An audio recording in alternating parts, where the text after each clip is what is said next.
G'day folks, Stephan has made two recent tweets that I believe are just plain wrong, and I want to analyze them because it relates to a lot of you making similar comments in my comment section below. So let's get into this with numero uno here. Graham saying, what's the best investment you've made this year? And Nuno replies by saying, not investing. Very wise of him. Stephan replies by saying, it's not like cash was a better option with high inflation. This is not true. Now, if you've been holding cash, obviously, if you're trying to purchase fuel, foods, goods, rental item, whatever, you'll notice that obviously your cash isn't going as far as it used to. However, it depends on how you're trying to utilize your cash. Because taking a look at the US dollar first and foremost, this is kind of hard to wrap your head around, but on a global basis, because of the interest raising environment, because of global tensions, geopolitical events, a lot of people have been flooding into the US dollar, and that has driven the value up dramatically. 10, 15%, probably one of the biggest runs we've seen in the US dollars, in the USD in literally years. Now, on a global scale, this is a very beneficial thing, even from an inflation standpoint, because all the goods we buy globally, for instance, here's the Canadian dollar versus the US dollar. And we can quickly see here, one US dollar buys us a lot more Canadian dollars. One US dollar buys us way more yuan. I mean, let's just take a look at the yuan here. I mean, you're getting 10% more yuan than you were a year ago. On a euro basis here, guys, a US dollar is getting you about,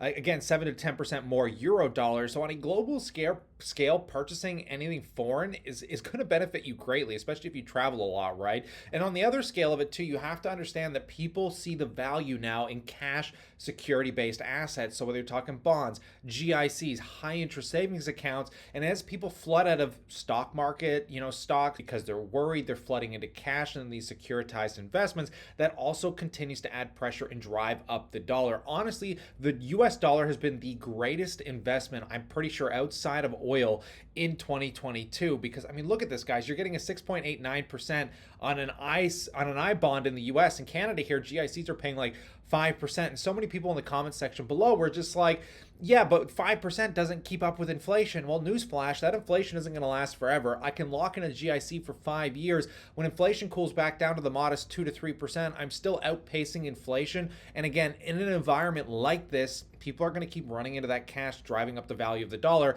And again, that gives me further purchasing power on investments down the road. Because realistically, if you're not buying goods, you had extra expenditure cash that you're looking to invest, just holding that cash has saved you an extra 18% this year, plus the global currency basis of, the US dollar going up 10%. I mean, you've made a killing on just holding dollars. So categorically not true. Best investment you could have made this year was cash. Cash was not trash. History does rhyme. It does not repeat. This isn't like past recessions or interest raising environments. Next tweet here. Well, right now is one of the best entry points the stock market has seen in the last 15 years. If you wished you could go back in time and invest in 2009, now would be that opportunity. But there are over 2,672 index funds to choose from. Here are the top 5 that will make you rich. We're not going to talk about the index fund side of it, but just the entry point in the stock market, because this doesn't make any sense to me either. I don't know where he's coming up with this, because you take a look, first and foremost, it looks like the last time in the last 15 years to invest that was a real opportunity was basically in the S&P 500 during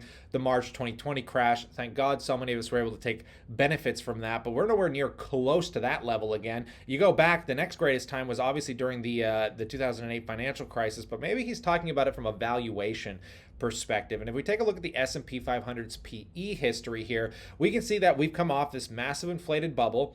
Well, not fully off yet. We're still trading at a PE of 20, which if we scroll down, for those of you that don't know, to simplify a price to earnings multiple, the S&P 500 companies, they earn some money within that year, and then we compare it to the value of the company and how much of those earnings and how many years it would take for us to get a full rate of return at the current value we're paying for these 500 companies. And right now it would take 20 years at the current cash flow. So that cash flow has to grow pretty dramatically. And we can see the average median here is around 14, the mean's around 15. So we're like, if we're basing it off historical averages here, we're about 25% overvalued still. So this needs to come down quite a bit. And the last time, the S&P was trading at a PE of 20 was sometime where would this be? Maybe like 2015. So maybe 5-7 years ago. So I don't know where he's seeing, this isn't like 2008 where we hit PE levels below like, what is that, 10? I mean, we're not seeing that right now. So I really don't know where he's coming up with this valuation metric. And honestly, I don't think it really matters